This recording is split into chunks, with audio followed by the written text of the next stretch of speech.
봉준호 감독의 새 영화 기생충 보고 왔습니다. 이 영화는 진짜 한마디로 요약할 수 있을 것 같아요. 말 그대로 기생충 같은 영화다. 뭔가 깊숙한 곳에서 꿈틀거리며 기분 나쁘게 하는데 그걸 손으로 끄집어낼 수는 없는 그런 느낌을 받았습니다. 그리고 확실히 봉준호 감독의 영화를 이끌어가는 힘의 8알은 불안함과 불쾌함이구나 하는 것도 느껴졌고요. 영화 기생충의 초반은 언뜻 보면 꽤나 유쾌합니다. 기택, 충숙, 기우, 기정 이 네 식구가 박사장내를 상대로 꾸미는 사기극이 굉장히 빠른 템포로 재밌게 보여집니다. 대학교 문서위주학과 뭐 이런 거나. 그러나 영화가 진행되다 보면 이 유쾌함 사이로 서서히 불안함이 스며들죠. 그리고 이 불안함은 불쾌감을 가지고 옵니다. 그래서 이 영화가 기생충 같다는 겁니다. 알게 모르게 서서히 깊숙한 불쾌감 속으로 우리를 데려가거든요. 그냥 가볍게 보자면 가볍게 볼 수도 있지만 깊게 보자면 한없이 깊어질 그런 영화 같습니다. 이번 영상에선 제가 영화 보면서 느낀 몇 가지 상징적인 부분들이나 연출들에 대해 얘기해 보겠습니다. 가장 먼저 기생충의 포스터에 대해서 얘기해 볼게요. 영화를 보기 전에는 왜 포스터 속 등장인물들의 눈이 가려져 있나 했는데 영화를 보고 나니까 알 것 같습니다. 그건 이 영화에서 담고 있는 이야기가 기택 가족만의 이야기가 아닌 그 누구의 이야기도 될 수 있다는 것을 보여주려고 하는 것 같아요.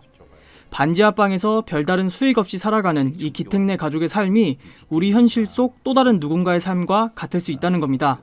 박사장네도 마찬가지고요. 그리고 냄새에 대한 것. 영화에서 기택네 가족이 모두 박사장네 집에 들어온 후에 박사장 아들인 다송이가 기택과 충숙에게서 같은 냄새가 난다고 하는 장면이 있잖아요. 이것 때문에 기택네 가족이 집에서 서로 비누도 다른 거 써야 하는 거 아니냐 이런 얘기를 하는데 여기서 딸인 기정이 한마디 하죠. 그런 문제가 아니라 이 반지하 냄새라고. 여기를 떠나야 냄새가 빠진다고. 냄새에 대한 얘기는 여기서 끝나지 않습니다.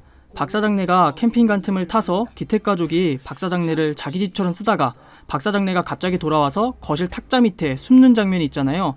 여기서 박사장이 기택한테서 냄새가 난다는 얘기를 합니다. 되게 뭐 안 좋은 냄새가 난다 이런 얘기를 해요. 그리고 또 마지막쯤에 생일 번기 한다고 사람들이 모여있을 때 사건이 터지잖아요.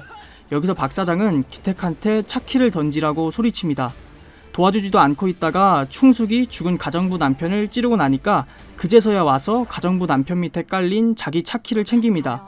근데 이 장면에서 박사장이 굉장히 구역질러 하면서 코를 막아요. 그리고 이어진 장면은 다들 아시죠? 저는 이 냄새라는 소재가 가난한 사람들에게 뿌리박힌 어떤 벗어날 수 없는 삶의 족쇄를 의미한다고 생각했어요. 그래서 기정도 이 반지하방을 벗어나야만 냄새가 빠진다고 한 걸 거고요. 그러나 그 반지하방은 결코 벗어날 수 없는 곳이죠. 기택이 박사장을 찌른 거에 대해서도 이거랑 연관해서 설명해 볼 만합니다. 그래도 기택네는 부자인 박사장네를 영악하게 속이며 돈을 받아냈잖아요. 그러면서 언젠가는 나도 이런 집에 살 수 있지 않을까 하는 꿈을 꾸기도 하고요. 그런데 박사장이 보기엔 있는지도 몰랐던 지하벙커에 살던 이 지저분한 남자나 한동안 자기 운전기사를 했던 기택이나 똑같다는 겁니다. 냄새에 역겨워하는 모습으로 이걸 보여주죠.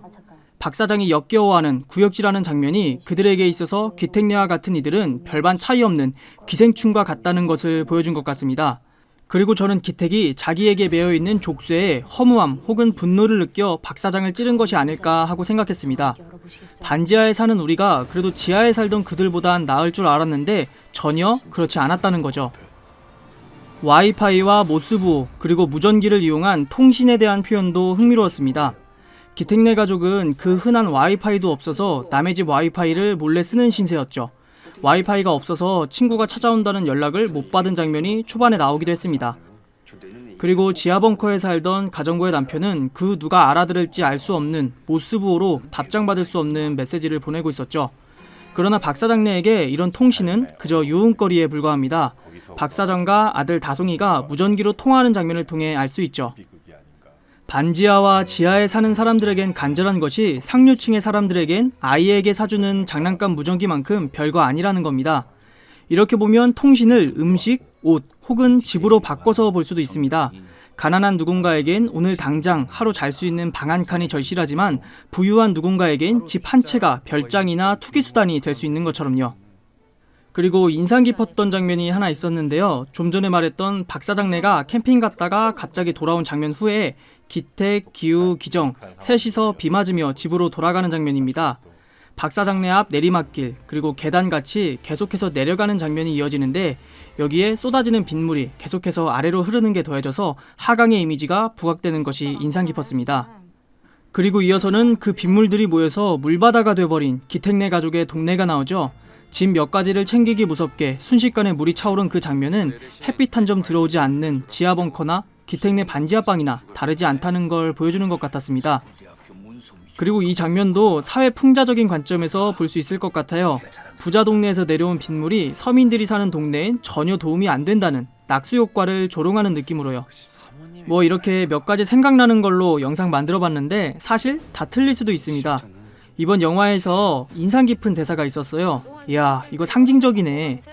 기택이랑 기우가 뭔가 아는 척 하듯이 허세 부리며 얼버무리는 대사입니다. 어쩌면 봉준호 감독이 관객들에게 농담하듯 던지는 대사 같기도 했어요. 이렇게 복잡하게 해석하는 거 다 네 허세야.